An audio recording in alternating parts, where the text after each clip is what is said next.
In this video I'm going to explain firstly about the gun that I use to shoot rabbits, and also a few basic tips to enable you to shoot better, more accurately, and also, and most importantly, shoot more rabbits.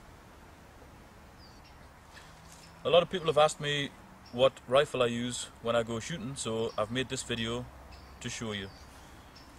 This is it. It's an Anschutz 1517 .17 HMR.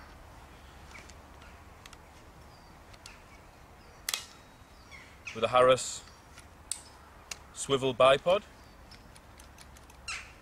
and ESC silencer.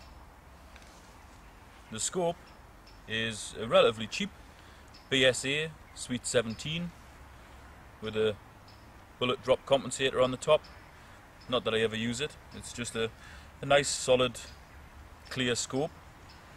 The magnification on it is 3:12 by 40. Gun's bolt action.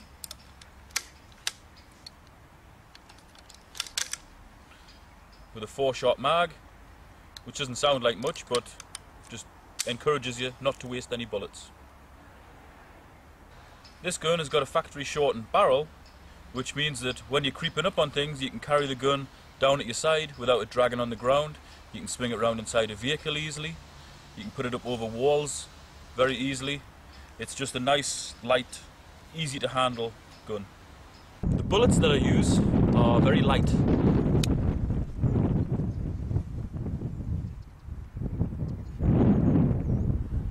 They're a 17 grain ballistic tip bullet.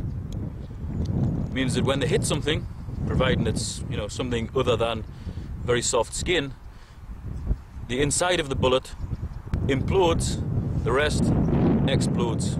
All the energy is released in one go. Means that, especially for small game, even a shot that's not in the kill zone, not in the heart, not in the head, say it's through the back or something, it's the amount of energy released is still going to kill it straight away.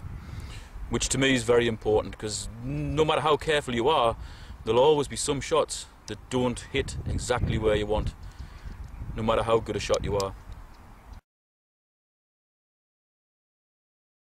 First thing to consider is camouflage.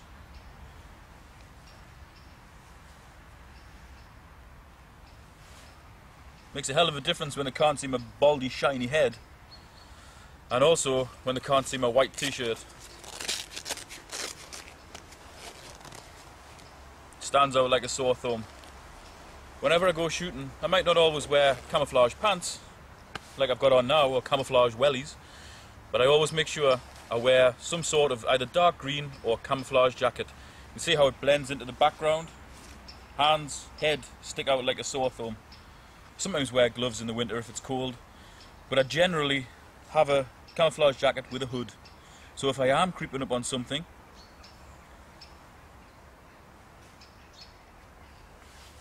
it makes me a lot less visible.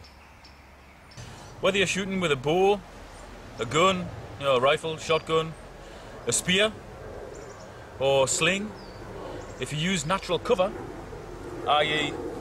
ferns, trees, creep up behind them, get them between you and your target, then you stand a much better chance of getting closer. Also consider what your target is looking at. When it's looking at you, it's generally on or near the ground, so therefore if you can get down to the ground as well, it's not going to see your silhouette against the skyline. Doesn't matter how camouflaged you are, but if you cast a great big silhouette on that skyline, whatever it is you're hunting is going to disappear. Another very important thing is, if you have keys, put them in a pocket or in a backpack where they can't jingle. Switch off your mobile phone. There's nothing more irritating when you're lying down just about to squeeze the trigger and you hear some horrendous ringtone which scatters everything. I know, because it's happened to me on a few occasions. I now leave my phone in the car when I go shooting. With regard to the technique for actually taking the shot, this is how I do it. If I can, I always try to lie down with the bipod out means that you're very steady. You know that the front of the gun is supported. I then get behind the gun, obviously, because it's dangerous to get in front of it. Left hand under here, right hand comes around. Like that, very, very still. My legs are in this position.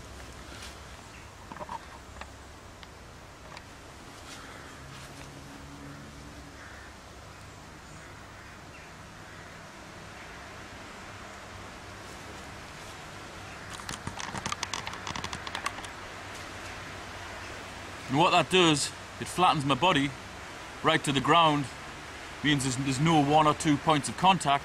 I'm very flat, very steady on the ground, which means that the crosshairs, when you look through the scope, are also going to be very steady. If they're steady, there's a good chance that I'll hit whatever I'm shooting at. When it comes to actually taking the shot, when you've got it lying down with the bipod, breathing isn't so important, unless you're shooting at a real extreme range, which I tend not to. Instead of pulling the trigger in an excited fashion, I would tend to just squeeze. I'm quite lucky because this gun's got a very good trigger. It's got a 2-stage trigger, so you've got a little bit of play, and as soon as it stops, that's when it's going to go off.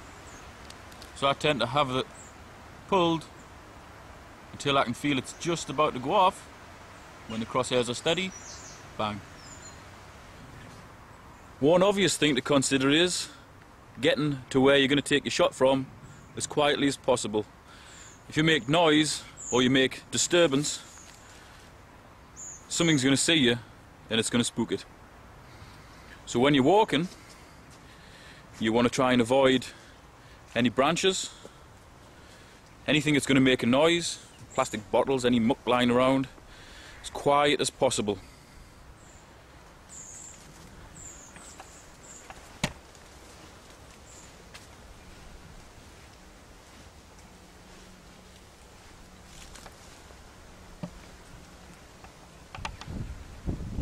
After a while it just becomes second nature, and you'll be able to find that you'll be able to keep your eyes on your target and still avoid all the things that could possibly make a noise on the ground. One simple thing that most people don't consider is always work into the wind, and then any scent that you're carrying is blown away from your target. Another very useful tip is to use the sun. If you have the sun at your back, so i.e. you are between the sun and your target is going to be looking into the sun, which means it's going to be even less likely to spot you creeping up on it.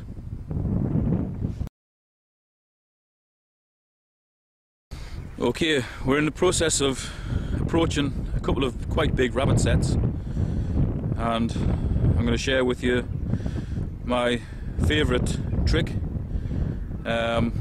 I'm not going to shoot any rabbits because it's on my doorstep. I don't really like shooting them on my doorstep. I like to see them, believe it or not. I tend to just shoot where there's plagues of them, purely for control. What I'm going to do is creep up to the set, allow the rabbits, if there's any there, to dive down the holes and then call them out again. It's a technique I use quite a lot, as it can sometimes double the amount of rabbits that you get outside a set, but it's something I've never heard of anybody else using. Quite close to the rabbit set now. Haven't seen any rabbits, but I'm going to try and call one out. Obviously if I was wanting to shoot one, I could shoot one if they come out. Here we go.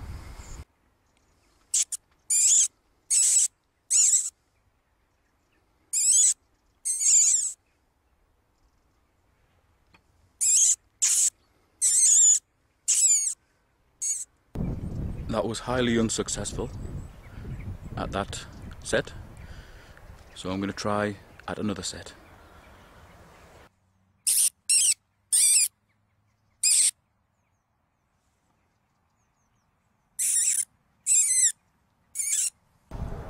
Lo and behold, when I tried another set, a rabbit comes out of the first set.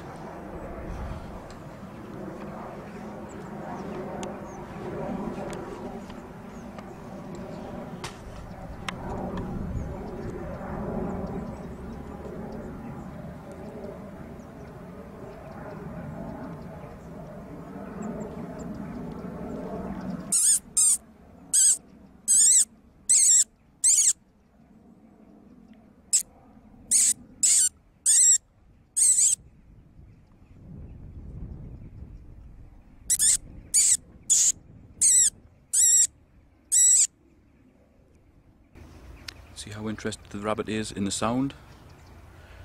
I first started doing this when I was shooting in pretty much plagued areas.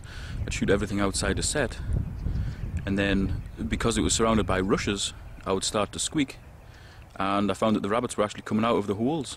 Rabbits that hadn't previously gone in the holes, or ones I hadn't previously seen, were just suddenly popping up. It's a very effective method. All I do, I go, just purse your lips and suck in, or if you wet your finger, and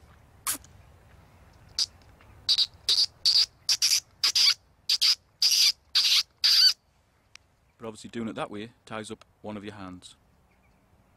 It's excellent for calling foxes in also. If you look at a rabbit hole,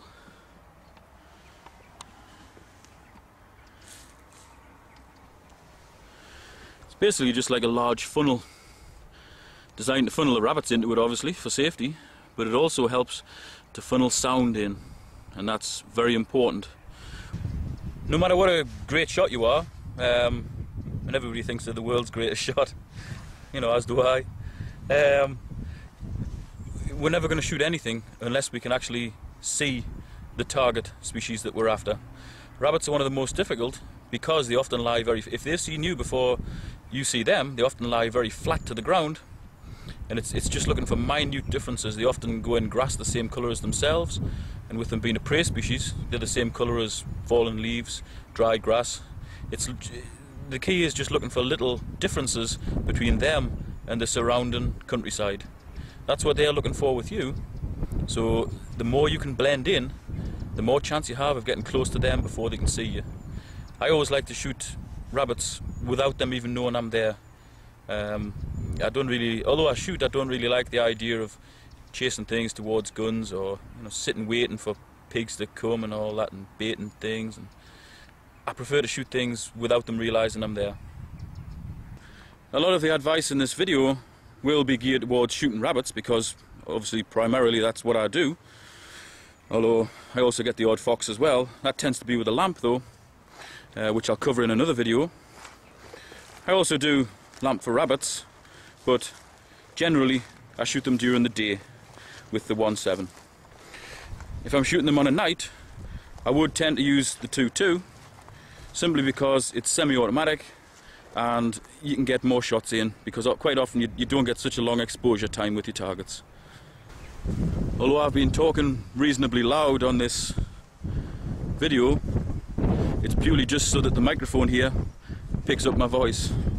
Obviously if you're out shooting by yourself, you'll not be talking to anybody, unless you're schizophrenic and you're talking to yourself, like people think I'm probably doing now, if anybody could see me. But if you're out with somebody else, just make sure you keep your voice down. It's amazing how far sound carries, especially on a damp day. It can carry a long way. That's all from me. I hope you've enjoyed this video, and it encourages you to get out there and become a more efficient hunter. Thanks for watching.